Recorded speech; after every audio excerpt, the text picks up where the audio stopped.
12장 12절 13절 보겠습니다. 신약 256페이지 부분입니다.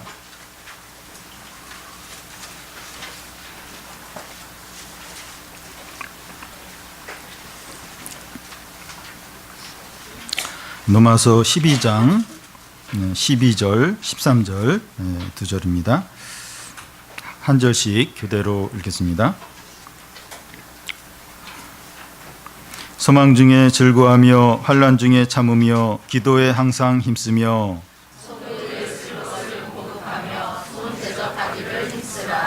아멘. 제가 야구에 대해서 처음 관심을 갖게 된 계기가 있었습니다. 10여 년 전 그 제자들께 있을 때 그 이만수란 분이 그 선수들을 데리고 주일 예배 몇 번 참석을 한 적이 있었는데 그분이 이제 프로팀 감독을 하면서 그 팀에 대해서 이제 관심을 가지면서 야구에 이제 좀 관심을 갖게 됐습니다. 야구 경기를 볼 때 제일 긴장이 될 때가 언젠가 하면 투 스트라이크 3볼 상황입니다. 투수 입장에서는 이 안타를 맞을 수도 있고 삼진을 잡을 수 있습니다. 또 주자가 이렇게 나가 있으면 더 이제 긴장이 이제 될 겁니다. 관중들은 이 스포츠 경기를 재미로 보지만 이 선수들이나 감독은 전쟁이고 피를 말리는 그런 일입니다. 감독들은 다음날 이제 경기가 있으면 잠을 자지 못한다고 합니다. 인생이 참 운동 경기와 유사한 부분이 많은 것 같습니다. 운동 경기를 하다 보면 강한 팀과 이제 붙을 때가 많고 그러다 보면 고전을 하고 이제 패할 때가 많습니다. 이 프로 야구팀이나 이 축구팀 가운데 그 우승하는 팀이 있는데 승률이 어느 정도 되는가 하면 60% 정도 이제 된다고 합니다. 이게 어떤 건가 하면 그 10번 경기를 하면 한 6번 정도 이기고 4번 정도는 지는 겁니다. 평균적으로 보면 이제 그런 겁니다. 그러니까 무슨 얘기인가 하면 그 우승팀이라고 항상 이기는 게 아니라 많이 진다는 거예요. 많이 지면서 조금 더 많이 이기니까 이제 우승을 한다는 겁니다. 한 시즌에 이제 홈런을 50개 친 선수가 있었는데 이 선수는 그 한 시즌에 삼진을 150개를 이제 당한 겁니다. 그러니까 어떻게 되는가 하면 홈런을 한 번 치기 위해서 3번 이제 삼진 아웃을 당한 겁니다. 이 운동선수들이 이제 실패를 많이 경험을 해야 하는 것처럼 우리도 인생 가운데서 어려움을 많이 경험하게 됩니다. 그래서 바울은 이 그리스도인을 운동선수에 자주 이렇게 비교하는 것을 볼 수 있습니다. 운동선수는 상대팀이 강하거나 또 경기가 어렵거나 또 패한 것에 대해서 불평하면 안 되듯이 그리스도인들도 어려움에 대해서 불평하면 안 된다는 겁니다. 왜 우리는 이 강한 팀하고 붙어야 되는 거야? 왜 경기가 이렇게 안 풀리는 거야? 하면서 막 뭘 집어 던지거나 막 그러면 이제 안 되죠. 당연히 이제 강팀하고 붙어야 되고 또 이게 어려움을 감당을 해야 되는 거죠. 이제 그리스도인들도 이 어려움에 대해서 불평을 하면 안 되고 감당을 해야 한다는 겁니다. 우리는 지난주에 이어서 이 그리스도인의 실천 부분을 살펴보고 있습니다. 12장 이제 9절부터 21절까지인데요. 이 부분은 그 1장부터 11장의 그 교리 부분의 실천입니다. 다시 말해서 이 그리스도인의 실천은 하나님께서 우리에게 베푸신 은혜와 사랑에 기초를 하고 있다는 겁니다. 우리는 그 행함을 생각할 때 항상 이 하나님의 은혜를 먼저 생각을 해야 합니다. 만약 하나님께서 그리스도 안에서 우리를 위해서 행하신 일을 생각하지 않고 실천을 이렇게 생각을 하면 우리는 길을 잃어버리게 됩니다. 이 실천에 대한 말씀이 단지 그냥 도덕적인 교훈에 지나지 않게 된다는 겁니다. 오늘 살펴볼 말씀은 그 12절과 13절 말씀인데 이 두 절이 잘 이제 연결이 됩니다. 그러니까 12절 말씀은 우리 개인이 어떻게 되는가 하는 것이고 13절은 우리가 그럼 다른 성도들에게는 어떻게 되는가 하는 것을 말씀합니다. 먼저 그 12절 말씀을 살펴보면 소망 중에 즐거워하며 환난 중에 참으며 기도에 항상 힘쓰며 세 가지를 말하는데 세 가지가 잘 서로 연결이 됩니다. 소망 중에 즐거워하며 환난 중에 참으며 기도에 항상 힘쓰라는 겁니다. 먼저 이제 소망 중에 즐거워하라 하는 것을 좀 살펴보겠는데요. 이 소망이라고 하는 것은 미래적인 거죠. 보이지 않는 것을 말합니다. 이 보이는 거에 대해서 소망을 품고 그러지는 않습니다. 그런데 이 세상 사람들은 보이는 것을 소망합니다. 보이는 것으로 즐거워하려 한다는 겁니다. 예를 들어서 뭐 성적이 올라가거나 또 수입이 늘어나거나 또 취업을 하거나 또 성공을 하거나 승진하는 것이나 유명해지는 것으로 즐거워하려 한다는 겁니다. 그런데 이 눈에 보이는 것들은 때와 상황에 따라서 달라집니다. 지금은 모든 게 막 이렇게 좋고 잘 되는데 한 달 지나니까 6개월 지나니까 상황이 어려울 수 있어요. 그리고 지금은 조건들이 상황이 다 이렇게 맞아서 지금 일이 잘 되고 있습니다. 그런데 뭔가 변수가 생기면서 상황이 달라지면서 어려움이 생길 수 있다는 겁니다. 그래서 세상 사람들은 행복하지 못해요. 그러니까 그 10가지 중에서 9가지가 좋아요. 근데 한 가지가 안 좋으면 그거에 계속 신경이 쓰는 거예요. 그것 때문에 계속 근심하게 되고, 그래서 이 보이는 거, 이 세상을 바라보면 행복하지 못하는 겁니다. 사람들이 눈에 보이는 것에 소망을 두니까 우리 사회에서 매일 평균 40명 정도씩 자살을 하고 범죄율이 그렇게 높고 또 많은 아픔들, 고통들이 가득한 겁니다. 눈에 보이는 것을 바라보면 절대로 행복하지 못합니다. 어떻게 10가지, 100가지가 다 좋을 수 있습니까? 그러니까 몇 가지만 안 좋아도 그것 때문에 힘든 거예요. 그것 때문에 불평을 이제 하는 겁니다. 그것이 성적이든 뭐 사람이든 돈이든 직장이든 사람을 진정으로 행복해 주지 못합니다. 그런데 그리스도인이라 하더라도 이 보이는 것에 소망을 두면 기쁨이 얻게 됩니다. 우리가 그리스도인인데 기쁨이 없다. 나는 하나님의 자녀이고 또 예수님을 믿는 자인데 기쁨이 없다. 기쁨이 없다면 우리 자신이나 사람이든지 상황을 바라보기 때문입니다. 우리도 잘 돼야 돼. 그리고 또 세상 일들, 또 내 개인 일들, 또 우리 가족들, 사람들을 이제 바라보면 기쁨이 이제 없게 됩니다. 하나님 자녀는 기뻐해야 되는데 이 기쁨이 이제 없는 겁니다. 여러분, 우리의 기쁨이 어디에 있습니까? 12절 앞에 보면 소망 중에 즐거워하느니라. 소망 중에 기쁨이 있다는 겁니다. 보이는 것으로 즐거워하는 것이 아니라 소망 가운데 즐거워한다는 겁니다. 이게 무슨 말인가 쉽게 이제 이야기를 하면 그 세상 일로 즐거워하는 것이 아니라 하나님을 바라보면서 즐거워한다는 겁니다. 그러니까 그리스도인이 소망을 품는다는 건 하나님을 바라보는 거죠. 그래서 하나님을 바라봄으로 즐거워하게 된다는 겁니다. 이게 어떤 것인지 이제 성경 말씀을 예로 이제 들겠는데요. 이 로마서 8장 24절 25절을 보면 우리가 소망으로 구원을 얻었음에 보이는 소망이 아니니 보는 것을 누가 바라리요. 만일 우리가 보지 못하는 것을 바라면 참음으로 기다린다는 겁니다. 보이는 것은 소망하지 않는다는 겁니다. 누가 보이는 것을 소망하냐 하는 겁니다. 눈에 보여요. 가까이 있어요. 그거 인정을 하고 그냥 사용하면 돼요.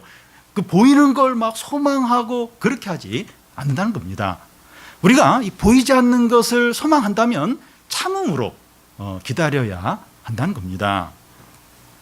로마서 5장 5절은 같은 것을 조금 다르게 이제 말씀하고 있는데요. 소망이 우리를 부끄럽게 하지 아니함은 우리에게 주신 성령으로 말미암아 하나님의 사랑이 우리 마음에 부은 바 되었다는 겁니다. 우리가 그리스도 안에서 소망을 가질 때 절대로 부끄러움을 당하지 않는다는 겁니다.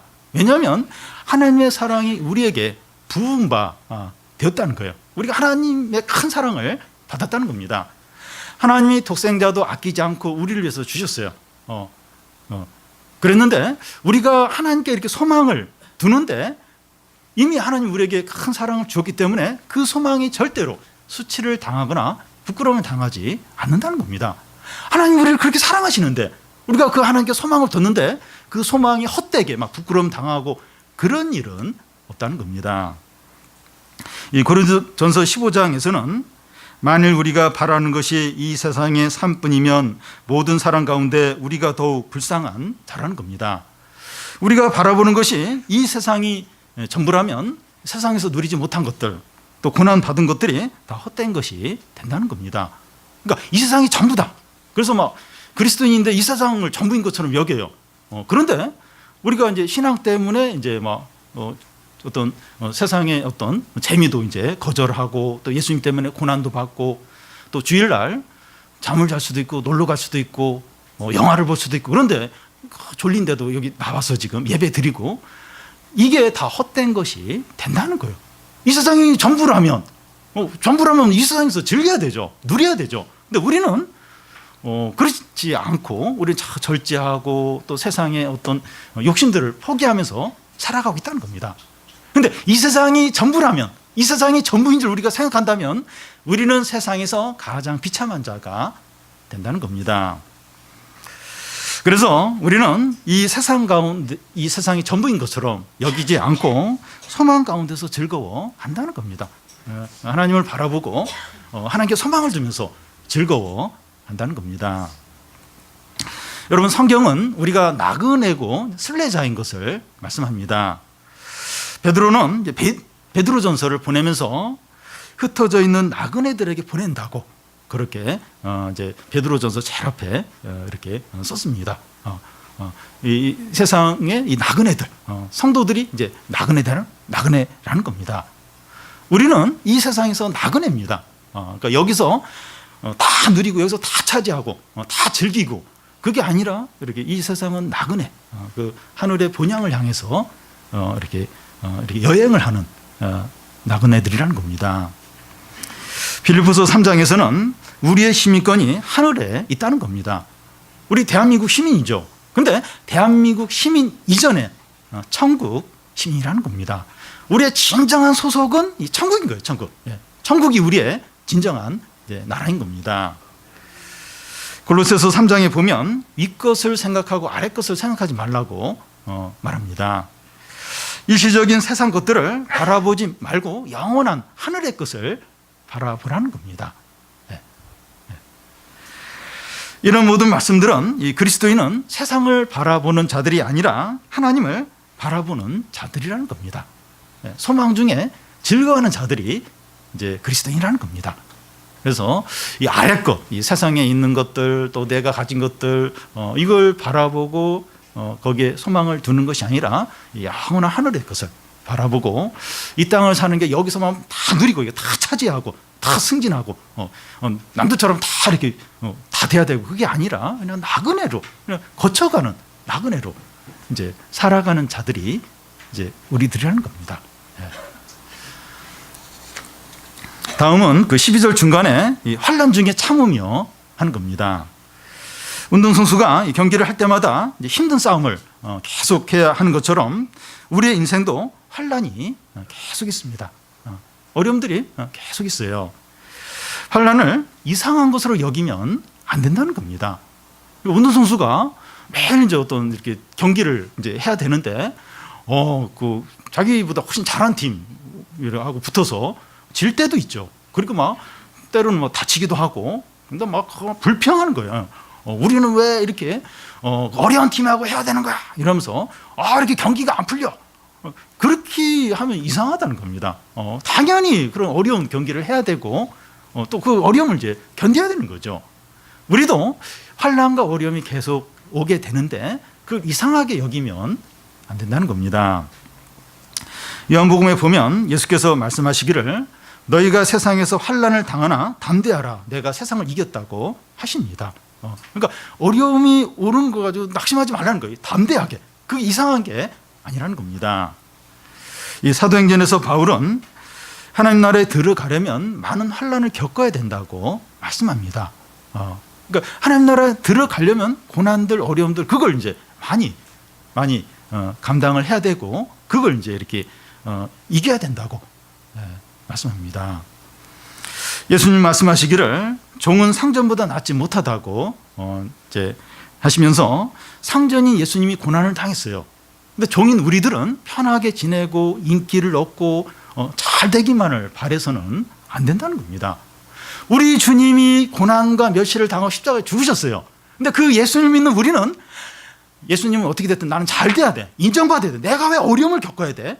그렇게 하면 그 주님의 종이 아니라는 거예요. 상전인 주님이 그렇게 고난을 기꺼이 당하셨으면 우리도 이 고난을 당하는 게 이상한 게 아니라는 겁니다. 그래서 우리에게 찾아오는 고난과 어려움을 이상하게 여기지 말라는 거예요. 예수님 믿는데, 말씀대로 사는데, 기도하는데, 이렇게 주일날도 놀러 가지 않고 예배드리러 나왔는데 왜 이런 어려움이 있는가? 왜 이렇게 힘든 일이 있는가? 이렇게 속상한 일이 있는가? 그걸 이상하게 여기고 불평하면 안 된다는 겁니다. 고난이 없는 이상적인 어떤 것을 꿈꾸지 말라는 겁니다. 그리고 환상적인 아무 어려움도 없고 좋은 일만 생기고 굉장히 어떤 기쁜 일만 생기고 어떤 이상적인 그런 생각을 하지 말라는 겁니다. 어떤 분은 그 예수님 믿으면 어려움이 하나도 없고 어떤 좋은 일만 생길 것을 이렇게 기대하는 분이 있는데, 왜냐하면 예수님을 믿기 때문에, 죄를 전부 다 덜 짓기 때문에 항상 좋은 일만 생길 줄로 그런 생각을 하는데, 성경은 그렇게 말씀하고 있지 않다는 겁니다. 운동선수들이 어려운 경기라도 최선을 다하는 것처럼 우리도 어려움과 환난 가운데서 최선을 다해야 한다는 겁니다. 고난을 이상하게 여기거나 두려워하거나 피하려고 하지 말라는 겁니다. 야구에서 이 투 스트라이크 3볼 상황에 투수가 참 긴장이 되죠. 주자까지 밖에 나가 있고, 그걸 이제 이렇게 힘든 상황이야 그러면서 감독한테 나 바꿔달라고 그러면 그 투수는 이제 생명을 다한 거죠. 쫓겨나죠. 그 상황에서 그걸 최선을 다해서 그 돌파를 해야 이제 우수한 선수가 되는 것이죠. 우리에게 환난과 어려움이 오는데 막 두려워하고 불평하고 피하려고 그렇게 하면 안 된다는 겁니다. 하나님 외에는 아무것도 두려워하지 마시기 바랍니다. 사람이나 어려움이나 재난이나 미래 일이나 죽음까지도 두려워하지 마시기 바랍니다. 오직 하나님만 두려워하시기 바랍니다. 우리가 하나님만 이렇게 두려워하면 다른 것들은 그렇게 안 두렵습니다. 그런데 하나님을 두려워하지 않으니까, 하나님을 바라보지 않으니까 다른 것들이 그렇게 두려운 거예요. 사람 말도 두렵고, 어떤 소문도 두렵고, 경제적인 것도 두렵고, 질병도 두렵고, 모든 게 두려워지는 거예요. 근데 우리가 하나님만 두려워하면, 하나님만 경외하면 다른 것들은 그렇게 두려워하지 않게 됩니다. 환난 중에 참으며 하는 말씀은 앞에 이 소망 중에 즐거워하며 하는 그 말씀과 잘 연결이 됩니다. 환난 중에 어떻게 참는가 하면 소망을 가지고 참는 겁니다. 현실이 어려도 소망을 가지면 참게 됩니다. 여러분, 소년 가장들이 참 이렇게 너무 어려워요. 모든 게 어려운데 내가 지금 성실하게 최선을 다하면 나도 훌륭한 사람 될 수 있다. 나도 성공할 수 있다. 이런 소망을 가지면 그 어려움을 극복을 해요. 그러면서 어떤 유혹에 빠지지 않고 공부도 열심히 하고, 그래서 이제 소망을 이제 이루는 것을 이제 우리가 볼 수 있습니다. 현실 가운데 하나님께 소망을 두면 그 어려움을 참으면서 그 소망을 이루게 된다는 겁니다. 로마서 5장 그 3절 4절을 보면 우리가 환난 중에도 즐거워하나니 이는 환난이 인내는 연단은 소망을 이루는 줄 안다는 겁니다. 성도는 환난 가운데서 소망을 갖게 되고 결국 그 소망이 이루는 것을 보게 됩니다. 그래서 성도에게 환난은 소망을 이루는 기회가 된다는 겁니다. 여러분, 성도인데 그 좋은 일만 있는 거예요. 좋은 일만. 모든 사람들이 잘해주고 했다고 하면 일들이 잘 풀리고 돈도 많이 벌고, 이런 기간이 한 6개월, 1년, 2년, 3년 지속이 되면 그 사람 신앙이 아주 약해지고 그리고 유혹에 넘어가기가 얼마나 쉬운지 몰라요. 100명 중에서 99명은 그렇게 안 될 수가 없습니다. 근데 그렇게 막 넋을 놓고 있고 그러다가 고난과 환난이 닥치면 현실이 어려우니까 딱 하나님을 바라보게 돼요. 하나님을 찾게 됩니다. 그러면서 하나님께 소망을 둬요. 그러면서 그 소망이 하나님의 뜻이 이제 이루어지게 된다는 겁니다. 로마서 8장에서는 현재의 고난은 장차 우리에게 나타날 영광과 비교할 수 없다는 겁니다. 현재의 고난이 너무 크고 심각하게 여겨질 수 있지만 앞으로 우리에게 나타날 영광과 비교하면 너무나도 너무나도 작다는 겁니다. 지금 뭐 너무 커요. 너무 크고서 너무 힘들어요. 근데 장차 우리에게 나타날 영원한 영광과 비교하면 너무나도 작다는 거예요. 너무나도 작은 거라는 겁니다. 학생들이 이 대학 합격의 영광을 이제 소망하면서 참고, 또 이 청년들이 이 취업의 영광을 소망하면서 참고, 또 환자들이 병이 이제 나을 것을 이제 이렇게 소망하면서 이제 참는 것과 같습니다. 그런데 이런 소망은 안 이루어질 수도 있어요. 이런 소망은 안 이루어질 수 있습니다. 그런데 우리가 이 장래의 영광을 이제 소망하는 이 소망은 참돼요. 반드시 이루어진다는 겁니다. 이 소망을 가지고 현재의 고난을 참는 겁니다. 그러니까 세상에서도 어려운 가운데서 소망을 가지면 그게 막 이루어질 때가 있어요. 뭐 안 될 때도 있지만, 근데 우리가 이제 장래의 영광의 소망을 품는 이것은 진짜 참돼요. 반드시 이루어지게 된다는 겁니다. 이 소망을 가지고 현재의 어떤 어려움을 참는 겁니다. 이 고린도서 4장에서는 우리가 잠시 받는 환난에 경한 것이 지극히 크고 영원한 영광에 중한 것을 우리에게 이루게 한다는 겁니다. 우리가 현재 받는 환난이 잠시라는 겁니다. 근데 우리는 지금 겪는 이 환난이 너무 오래, 너무 길 것처럼 보입니다. 이 고난이 막 영원히 지속될 것처럼 그렇게 생각이 돼요. 이미 6개월이 지났고 1년이 지났고 지금 2년째고 3년째고 이 지금 이 고난이, 이 어려움이 영원히 지속될 줄 막 그렇게 막 두려움이 있습니다. 이 경제적인 어려움, 뭐 질병의 문제, 또 뭐 여러 가지 그런 어려움들, 이게 막 영원히 지속이 되어서 나는 결국 이 어려움 때문에 정신병 걸리고 모든 게 막 끝장나고 그렇게 될 것 같은 이제 두려움들이 밀려올 때가 있습니다. 근데 잠시라는 거예요. 잠시라는 겁니다. 여기서 잠시라고 하는 것은 우리가 영원히 누릴 축복의 시간과 비교를 할 때 현재 우리가 받는 고난의 기간은 눈 한번 깜짝할 정도로 아주 순간에 불과하다는 겁니다.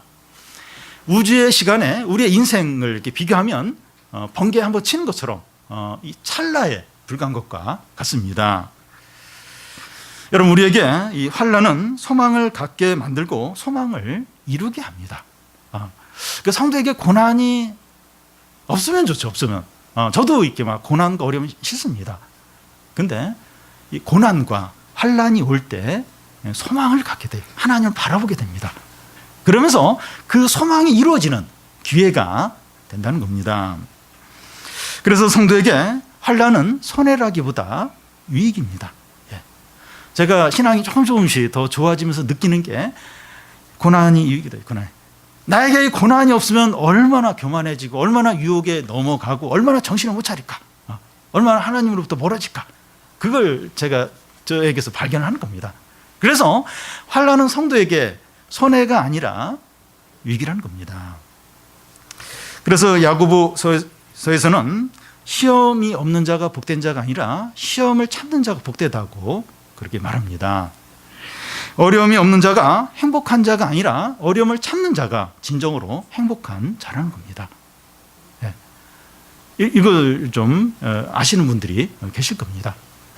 그러니까 어려움이 없는 그런 사람이 복된 자가 아니라 어려움이 와요. 성도들에게 와요. 근데 그걸 하나님께 소망을 둠으로 참는 자가 진정으로 복된 자라는 겁니다. 그 유익이 얼마나 많은지 몰라요. 그 소망이 이루어집니다. 하나님의 뜻이 이루어져요. 그리고 내 신앙이 더 이렇게 순수해지고 더 이렇게 간절해지고 그런 어떤 내적인 변화들이 우리에게 이제 찾아오는 겁니다.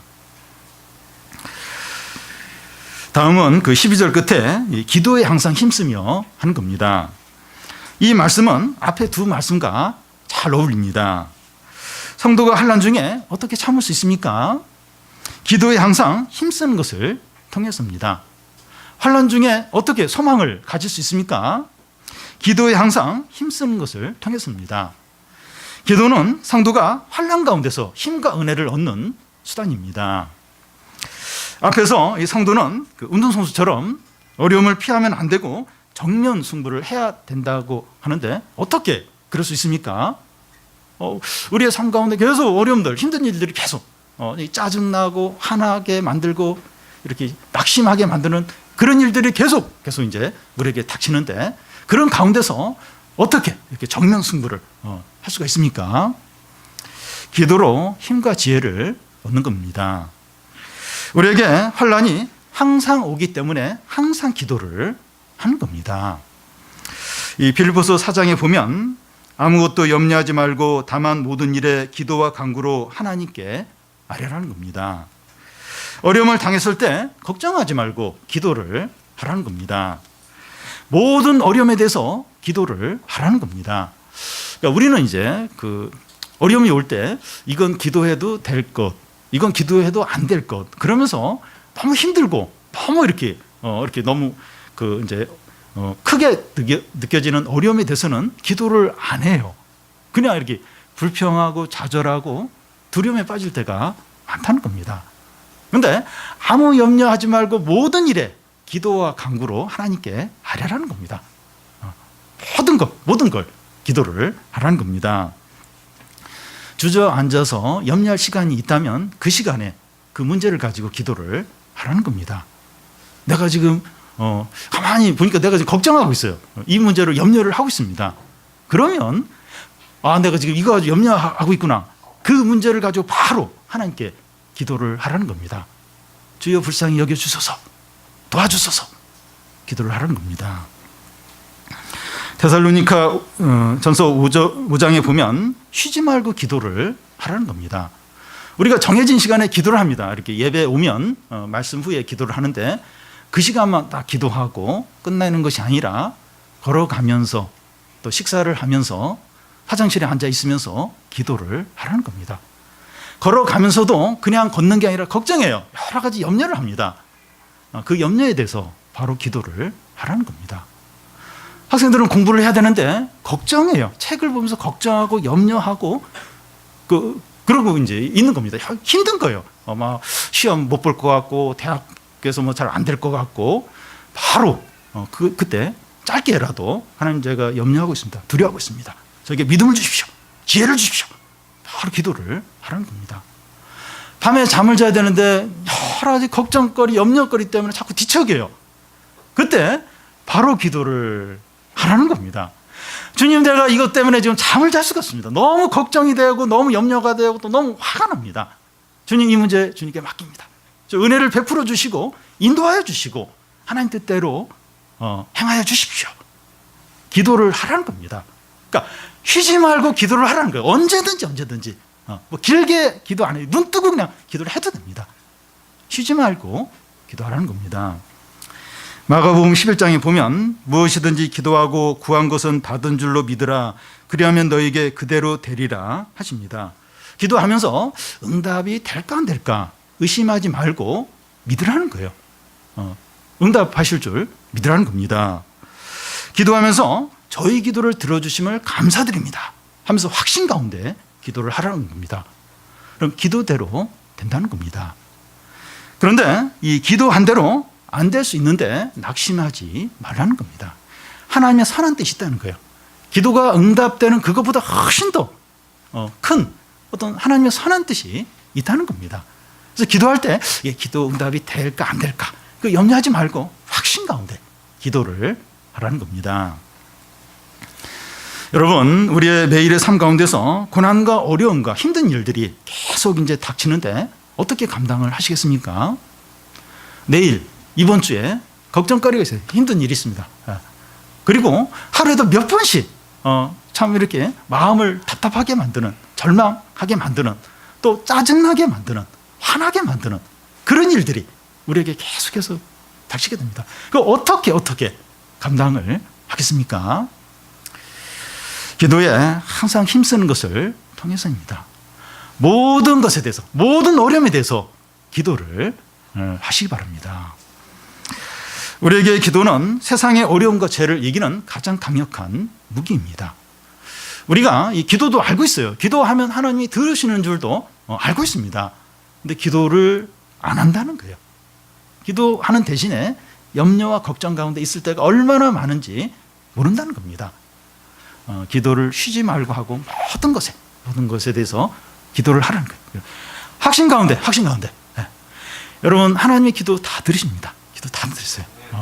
근데 때로는 이제 우리 생각까지 우리는 이번 월말까지 그게 응답이 됐으면 싶은데 그건 그리고 또 이런 방법으로 내가 저 사람이 나하고 친한데 저 사람을 통해서 이런 도움이 왔으면 좋겠다. 그런 방법이나 때는 우리의 생각하고 안 맞을 수 있어요. 하나님의 방법과 하나님의 때에 하십니다. 그리고 하나님은 최선의 것, 가장 좋은 것을 주십니다. 그 기도에 대해서 그 예수님이 예를 든 게 자식이 부모에게 그 먹을 걸 달라고 하는데 뱀을 줄 부모가 있겠느냐, 좋은 걸 주지 않겠느냐, 그 말씀하십니다. 우리가 하나님 아버지께 기도하는데 나쁜 거 주겠습니까? 너 기도를 하는데 너 믿음으로 잘 안 살았지, 너 좀 고생 좀 해봐. 이걸 쉽게 줄 줄 알아? 그러면서 놀리고 힘들게 하고 그런 부분은 거의 없죠. 하물며 하나님 아버지가 우리의 기도를 그렇게 무성의하게 그렇게 하시지 않는다는 겁니다. 모든 어려움에 대해서 쉬지 말고 확신 가운데 기도를 하시기를 바랍니다. 크게 두 번째는 그 성도들을 어떻게 이제 섬기느냐 하는 겁니다. 우리가 방금 전까지는 어떻게 보면 우리 개인의 환난 중에 참고 또 소망 중에 즐거워하고 항상 기도에 힘쓰고 어떻게 보면 우리의 문제에 대해서 이제 이렇게 이제 하라고 이제 말씀하셨는데, 지금 우리가 살펴볼 13절의 말씀은 그러면 다른 성도들에 대해서 다른 성도들에 대해서는 어떻게 해야 하느냐 하는 겁니다. 이 원리도 똑같아요. 하나님이 우리에게 베푸신 사랑과 은혜와 구원을 생각하면서 우리가 그렇게 받았기 때문에 다른 성도들을 어떻게 대해야 되느냐 하는 겁니다.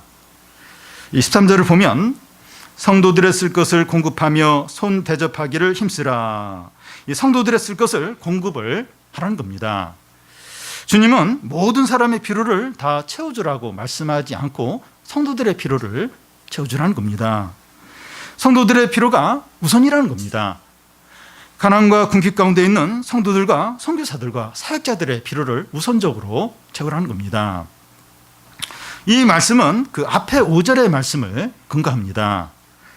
이와 같이 우리 많은 사람이 그리스도 안에서 한 몸이 되어 서로 지체가 되었다는 겁니다. 몸의 지체의 원리에 따라서 성도들이 서로의 필요를 채워주는 겁니다. 이 몸의 지체 중에 이 손이 너무 건강해서 손이 너무 건강해서 손이 너무 커요, 너무. 근데 이 몸의 다른 한 지체인 다리는 너무 쇠약해서 너무 가누는 거예요. 이러면 비정상이죠.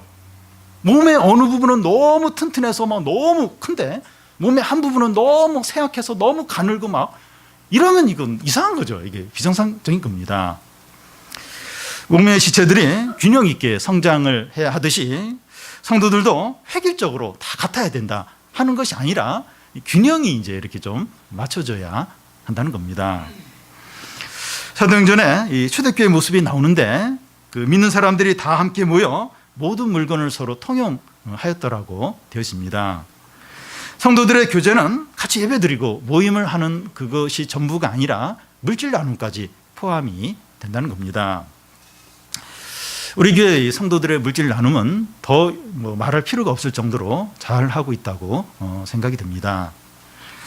여기서 나눔은 이 단지 물질을 나눈 정도가 아니라 함께 어려움에 동참하는 것을 말합니다.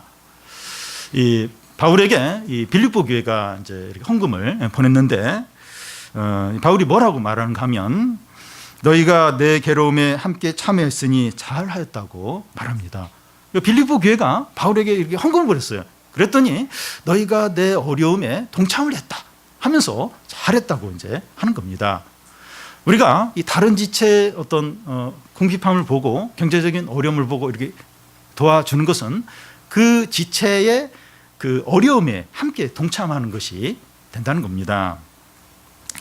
그리고 물질 나눔은 이 단지 어려운 성도를 도와주는 것으로 그치는 것이 아니라 서로에게 큰 위로와 기쁨과 힘이 된다는 겁니다. 우리가 혼자가 아니라 몸의 지체구나 하는 것을 이 물질 나눔을 통해서 생생하게 느끼게 된다는 겁니다. 그러니까 본인이 이제 이렇게 한 번 그런 물질적인 도움을 받았든지 또 이렇게 도와줬든지 그걸 통해서 우리가 이제 한 몸의 지체이구나 하는 걸 생생하게 이제 느끼게 되는 기회가 되는 겁니다. 우리 교우들이 이제 지목헌금을 잘하는 편인데 받는 성도나 주는 성도에게 큰 위로와 기쁨이 이제 되고 있습니다.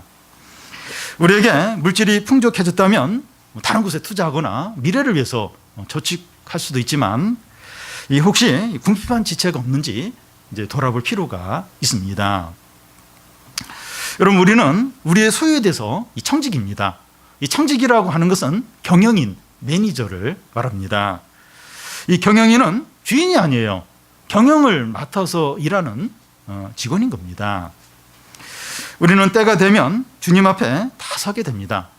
이 달란트를 받은 종이 주인이 돌아왔을 때 그 받은 달란트 가지고 어떻게 장사를 했는가 다 이렇게 계산을 하는 것처럼 우리도 주님 앞에서 우리 소유를 어떻게 사용했는가 하는 것을 평가를 받게 된다는 겁니다. 우리 소유를 다른 성도를 위해서 잘 사용하면 착하고 충성된 종아 하면서 이제 칭찬을 듣게 되고, 그렇게 하지 않았을 때는 책망을 받게 된다는 겁니다. 바울은 더 나아가서 그 13절 끝에 보면 이 손대접하기를 힘쓰라고 말합니다. 이 성경에 보면 이 손대접, 이 대접을 잘한 두 사람이 나오는데 아브라함과 롯입니다. 이 히브리서에 보면 아브라함과 롯이 부지 중에 천사를 대접했다고 그렇게 말씀합니다. 창세기에 보면 아브라함이 중동의 그 한낮에 더운데 이렇게 낮잠을 자려고 하는데 그때 하나님과 천사들이 사람의 모양으로 방문을 하게 됩니다. 에이씨, 이렇게 더운데 왜 손님이야 이러면서 보고서 바로 돌아 누워서 못 본 것처럼 잠을 잘 수 있는데 그렇게 안 했어요. 바로 일어나서 그 양을 잡아가지고 대접을 했습니다. 이 롯은 이 천사들이 소돔성에 방문을 했을 때 천사인지 모르고 이제 자기 집에 이렇게 영접을 해서 대접을 잘 했습니다. 예수님은 양과 염소에 비유해서 그 양에 속하는 자들에게 말씀하시기를 너희는 내가 굶주렸을 때 먹게 했고 목말라 할 때 마시게 했고 갇혔을 때 감옥에 갇혔을 때 찾아와 주었다고 말합니다. 그러자 그 사람들이 우리는 그렇게 한 적이 없다고 말합니다. 그러자 소자에게 한 것이 나에게 한 것이라고 하셨습니다. 약하고 보잘것없고 가난한 자에게 한 것이 주님에게 한 것이 된 겁니다. 주님은 우리가 이 다른 지체들을 돌보고 또 필요를 채워주고 섬기는 것을 너무나도 기뻐하십니다.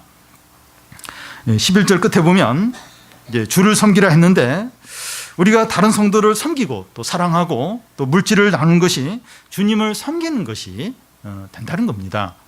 이 주님을 섬기는 게 어려울 수 있어요. 주님 보이지도 않고.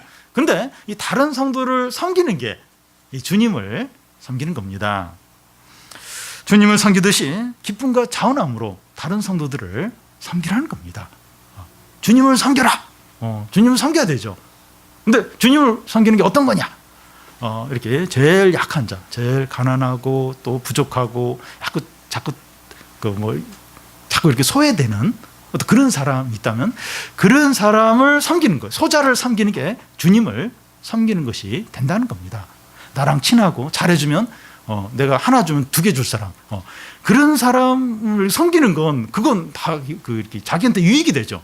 하나 주면 두 개 주는 이렇게 저 사람은 가까우면 점점 더 이렇게 나에게 유익이 되는, 그건 주님을 섬기는 게 이제 아닌 거죠. 소자를 이렇게 줘도 올 게 없는 이제 그런 사람들을 섬기는 게 주님을 섬기는 것이 된다는 겁니다. 여러분, 우리가 이 마지막 날 주님 앞에 섰을 때 칭찬받고 상을 받는 방법이 있어요. 그게 뭔가 하면 원수를 사랑하고 다른 사람들을 섬기고 주님을 위해서 고난을 받는 겁니다. 이 세 가지는 너무나 분명해요. 주님께 칭찬받고 상 받는 건 다른 성도들을 섬기고 원수를 사랑하고 그리고 주님을 위해서 고난을 받는 겁니다. 이것을 한 사람은 절대로 하나님께 상을 놓치지 않아요. 칭찬을 놓치지 않게 됩니다. 근데 우리가 성공하고 유명하고 부자가 된 것으로는 하나님께 칭찬을 받지 못합니다. 주님, 제가 세상에서 얼마나 높은 지에 있었는지 아세요? 제 이 팔로우가 얼마나 몇백만 명인지 아세요? 제 재산이 얼마인지 아세요? 제가 얼마나 학위가 많은지 아세요? 이런 거 가지고는 하나님 앞에 칭찬을 받지 못한다는 겁니다. 너 그 많은 학위 가지고, 그 많은 인기 가지고, 그 많은 재능 가지고, 그 많은 돈 가지고 어떻게 사용했느냐. 거기에 따라서 이제 책임을 져야 되고, 잘 사용을 못했으면 하나님께 이제 매를 맞고 벌을 받게 되는 것이죠. 그래서 이 세상에서 잘 나가고 막 이렇게 많은 걸 누리고 이걸로는 하나님 앞에 아무런 칭찬을 못 받아요. 오히려 그거 어떻게 사용했는가 책임만 이제 클 뿐인 겁니다. 그런데 다른 성도를 섬기고 가진 건 없어도 또 원수를 사랑하고 또 이 신앙을 위해서 고난을 받고 칭찬을 받죠. 큰 상을 받게 됩니다. 그래서 뭐 가진 것도 없고 잘하는 것도 없고 그래도 얼마든지 하나님께 칭찬받고 상을 받을 수 있다는 겁니다. 사랑하는 여러분, 우리가 하는 모든 일들은 주님과 관계가 됩니다. 그래서 뭐 공부나 직장 생활이나 또 집안일이나 섬기는 일을 믿음으로 하시기 바랍니다. 그러면 다 주님을 섬기는 일이 되는 겁니다. 그러니까 섬기고 봉사하고 무슨 일을 하든지 믿음으로. 그러면 그게 다 이제 주님을 섬기는 일이 된다는 겁니다. 우리는 보이는 것으로 즐거워하는 것이 아니라 소망 가운데 즐거워하는 자들입니다. 세상 일을 바라보며 즐거워하는 것이 아니라 하나님을 바라봄으로 즐거워하는 자들이 우리들입니다. 여러분, 세상 사람들은 기쁨이 없어요. 기쁨이 없습니다. 많이 갖고 있는데 한두 가지 안 되는 것으로 인해서 너무 힘들어하고 절망하고 불평을 하는 것을 볼 수가 있습니다. 왜 이렇게 사람들이 술을 많이 마십니까? 필름이 끊길 정도로 마시는 이유가 뭡니까? 기쁨이 없는 거예요. 기쁨이 없는 겁니다. 그러니까 눈에 보이는 것들, 이것들을 의지하고 그것에 소망을 두는데 때와 상황에 따라서 계속 바뀌는 계속 불안한 겁니다. 그러니까 이제 너무 술을 마시고 마약을 하게 되고 대마초를 이제 피우게 되는 것이죠. 이 빅뱅 한 선수가 아니라 가수가 이 대마초를 피워가지고 이 검찰에 구속을 받았는데 이 빅뱅이 부른 노래 중에 에라 모르겠다 이제 그런 노래가 있는데 담배 피우고 에라 모르겠다 이러면 안 되는 거죠. 예. 사람들은 막 에라 모르겠다 이러면서 막 마약하고 막 술 마시고 또 막 그러니까 막 행복할 수가 없는 거예요. 눈에 보이는 거 이렇게 소망을 두고 그걸 막 사랑하고 그것으로 즐거움을 삼으려니까 막 이게 행복하지 않은 겁니다. 근데 우리는 이 보이지 않는 하나님께 소망을 두고 하나님은 신실하세요. 은혜와 사랑이 풍성하십니다. 우리의 기도를 들으세요. 그러니까 그 하나님을 바라보고 그 하나님께 소망을 두니까 즐거움이 있는 거죠. 행복이 있는 것이죠. 예. 여러분, 우리 과거를 한번 돌아보시기 바랍니다. 내가 제일 행복하고 평안하고 기뻤던 때가 언제입니까? 연봉이 확 올라가고 승진하고 또 막 성적이 잘 나오고 물론 그럴 때도 기쁨이 있었지만 그건 굉장히 피상적인 기쁨이에요. 잠시의 기쁨입니다. 근데 돈이나 이제 그런 건 상관없이 진짜 기쁘고 행복하고 만족하고 평안했던 때가 하나님의 은혜를 누릴 때, 또 말씀이 깨달아지고 적용이 될 때, 또 하나님과 가까이 했을 때, 그럴 때 이 주위의 어떤 상황과 상관없이 너무나 행복하고 기쁘고 평안하고 만족스러운 그런 경험들이 있을 것입니다. 성도들이 그런 자들이죠. 소망 중에서 즐거워하는, 하나님을 바라봄으로 행복해하는 그런 자들이 우리들이죠. 그래서 이 기쁨과 행복을 아무도 빼앗아갈 수 없는 겁니다. 누가 욕을 한다든지, 재산을 빼앗아간다든지, 육체적으로 고통을 준다든지, 혹 우리의 생명을 가져간다 할지라도 우리의 이 영원한 기쁨과 행복은 아무도 빼앗아갈 수 없는 겁니다. 사랑하는 여러분, 우리에게 어려움이 있어요. 아픔이 있어요. 사람을 바라보면, 자녀를 바라보면, 또 이렇게 어떤 경제적인 걸 바라보면, 사업을 생각하면, 직장을 생각하면, 미래를 생각하면 너무 속상해요. 속상하고 너무 이렇게 짜증이 나고 절망스럽고. 근데 우리가 이게 하나님을 바라보는 겁니다. 하나님을. 보이지 않는 하나님, 하나님께 소망을 두는 거예요. 그러면 참 말할 수 없는 행복과 기쁨이 온다는 겁니다. 보이지 않는다고 해서 없는 게 아니에요. 진짜 중요한 것도 눈에 안 보입니다. 하나님 보이지 않지만 살아 계시면서 이 불말과 불병거로 지켜주신 거예요. 우리와 함께 하시고 우리를 위해서 싸우시고 우리에게 구원을 이루시는 분이 하나님이십니다. 현재 어려움도 실제하지만 하나님이 훨씬 더 실제해요. 그 하나님을 바라보는 겁니다. 그 하나님께 소망을 두는 거예요. 그 하나님으로 즐거워하는 겁니다. 우리에게 환난이 닥쳤을 때 낙심하는 것이 아니라 소망을 갖고 참으시기를 바랍니다. 현재의 고난은 우리에게 장차 임할 영원한 영광과 비교하면 잠시 눈 한 방 깜짝 할 정도로 잠시라는 겁니다. 우리가 큰 그 영원한 영광이, 그 천국의 삶이 우리를 위해서 준비됐어요. 지금 너무 힘들어요. 너무 힘듭니다. 이걸 믿음으로 잘 견디는 거예요. 불평하지 않고. 그 영원한 영광의 그 삶에 비교하면 눈 한번 깜짝한 그 찰나에 불갈 정도로 잠시라는 겁니다. 우리에게 산 넘어 산처럼 어려움과 고난과 환난이 닥치고 있는데 모든 일에 항상 기도를 하시기를 바랍니다. 내가 지금 어떤 일로 걱정하고 두려워하고 있다는 게 느껴지면 바로 그거 가지고 기도하십시오. 내가 지금 뭐 하고 있나? 지금 걱정하고 있나? 두려워하고 있나? 내가 지금 불평하고 있네. 그거 가지고 바로 기도를 하시 바랍니다. 뭐 먹으면서도 걱정해요. 먹으면서도 얼굴이 굳어져 있어요. 걱정하면서 내가 지금 뭐 하고 있나? 그거 바로 기도하는 거예요. 바로. 쉬지 말고 기도하는 겁니다. 확신 가지고 기도하는. 이건 너무 어렵고 너무 큰 문제라 이건 뭐 기도해도 안 될 텐데 나한테는 안 돼요. 우리 능력은 안 돼요. 하나님께는 능치 못할 일이 없다는 겁니다. 확신을 가지고 하나님은 최선의 것을 주신다. 최선의 것을. 그 믿음을 가지고 쉬지 않고 기도를 하는 겁니다. 이게 이제 우리가 해야 될 부분이에요. 우리 자신의 환난이나 또 기도하는 우리가 해야 될 부분이고, 이제는 이제 또 다른 성도들에게는 어떻게 해야 되는가? 주님을 섬기듯이 이제 섬기는 겁니다. 피로를 채워주고 붙들어주고 격려를 하는 겁니다. 우리에게 주신 은혜와 사랑과 구원을 생각하면서 우리 다른 성도들을 섬기고 사랑하고, 하나님은 그런 우리들에게 마지막 날 칭찬을 해주십니다. 큰 상을 주실 것입니다.